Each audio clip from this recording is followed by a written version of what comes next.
Assalamualaikum warahmatullahi wabarakatuh. Pagi ini selamat berjumpa. Kondisinya masih gelap, habis subuh.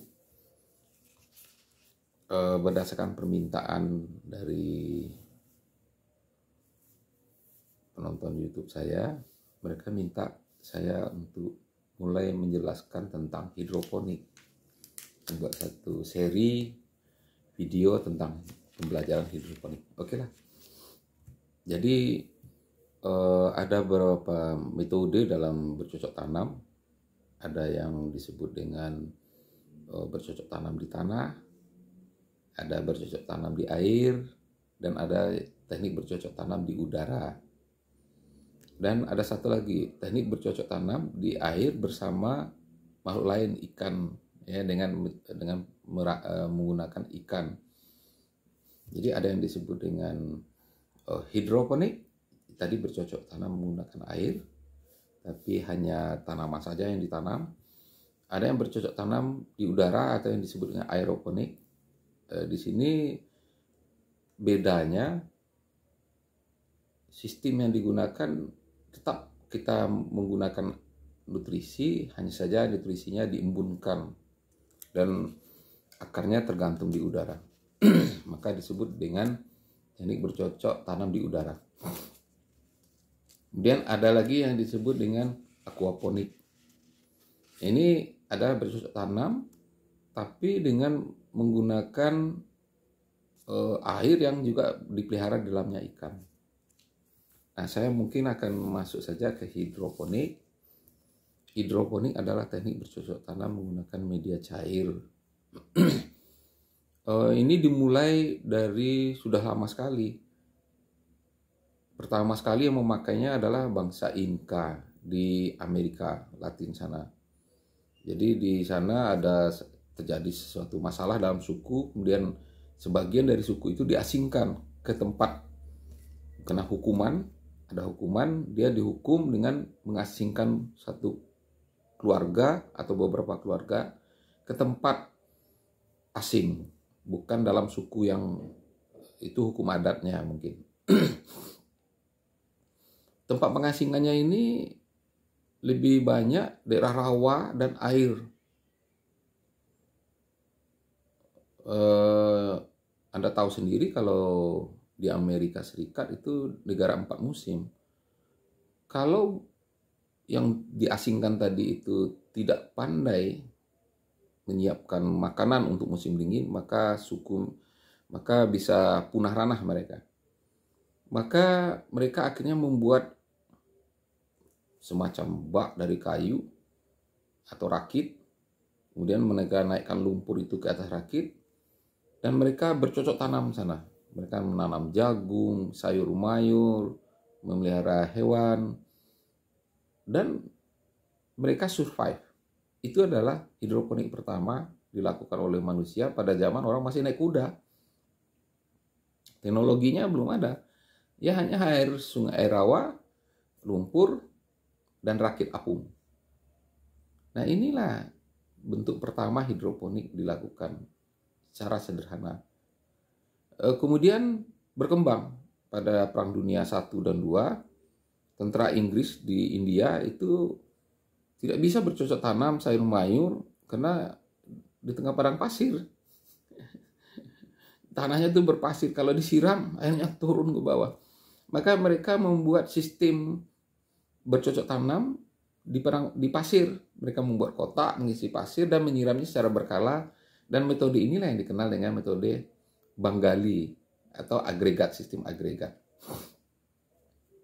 Dan terus berkembang pada Perang Dunia II itu, di waktu Amerika untuk mengawasi Jepang, dia meminta sebuah pulau, dan Jepang memberikan sebuah pulau, maka dia meletakkan pangkalan militernya di sana. Kalau saya tidak salah Okinawa atau apa, saya kurang tahu, tidak ingat. Nah, di sana juga daerahnya cadas, batu cadas, tidak bisa bercocok tanam. Akhirnya tentara Amerika mengembangkan metode hidroponik untuk menghasilkan kebutuhan mereka di sana. Karena kalau mengambil sayur dari pulau lain itu terlalu jauh. Mereka akhirnya membuat sendiri. dan terus berkembang sampai hari ini yang kita kenal dengan hidroponik. Nah, itulah sejarahnya hidroponik. Di Indonesia sebenarnya hidroponik itu juga tidak begitu aneh sebenarnya. Karena ibu kita setiap hari kadang-kadang dia mengambil vas bunga diisinya air, kemudian dia petik bunga atau di halaman atau daun-daunan yang berupa sirih-sirihan, kemudian dia masukkan ke dalam vas bunga dan dia berakar dan dipelihara. Hanya saja tidak dipupuk oleh ibu kita. Dan itu adalah cikal bakal dari hidroponik. Yang jadi masalah adalah apakah sama memupuk tanaman hidroponik dengan tanaman di tanah. Nah, ini tentu sangat berbeda. Tanah itu adalah bentuk, Allah sudah menciptakan tanah itu sebagai sebuah sistem yang lengkap. Kalau kita memberikan sesuatu pupuk misalnya TSP ya, CaH2PO4 2 kali ya. Itu dia diurai dulu oleh apakah itu asam tanah, asam organik yang ada di tanah terpisah sehingga dia membentuk ion yang bisa diserap oleh perakaran. Jadi tanaman tidak menyerap semua unsur. Nah, maksudnya tidak menyerap semua senyawa. Tanaman hanya membutuhkan 16 unsur dari 80 unsur yang tersedia di tanah. Jadi kita manusia, hewan, dan tumbuhan itu hanya membutuhkan 16 unsur. Dan itu yang dikenal dengan unsur hara makro dan unsur hara mikro. Kalau saya menyebut unsur, berarti hanya ada satu unsur di sana. Misalnya Pb, ya, tembaga, besi, Fe. Tapi kalau pupuk itu berupa sebuah senyawa. Jadi unsur hara tadi lengket ke unsur lainnya sehingga membentuk sebuah senyawa.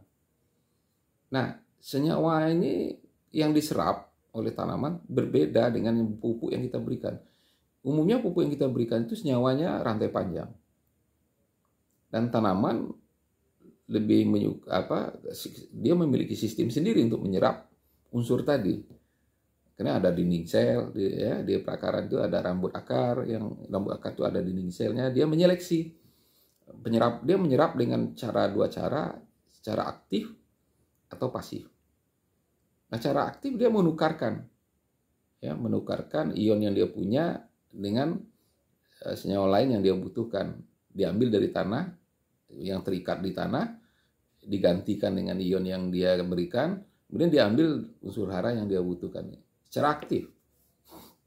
Nah, ada cairan ya di permukaan, kayak permukaan akar itu kayak gel. Nah, di sanalah pertukaran pasar itu terjadi.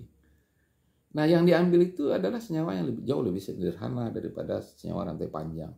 Nah, umumnya pupuk yang kita berikan di tanah seperti urea, TSP, segala macam itu adalah rantai panjang. Dan ini tidak bisa dipakai dalam hidroponik. Ya. Nah, di dalam hidroponik orang menyebutnya nutrisi. Ya kan, nutrisi.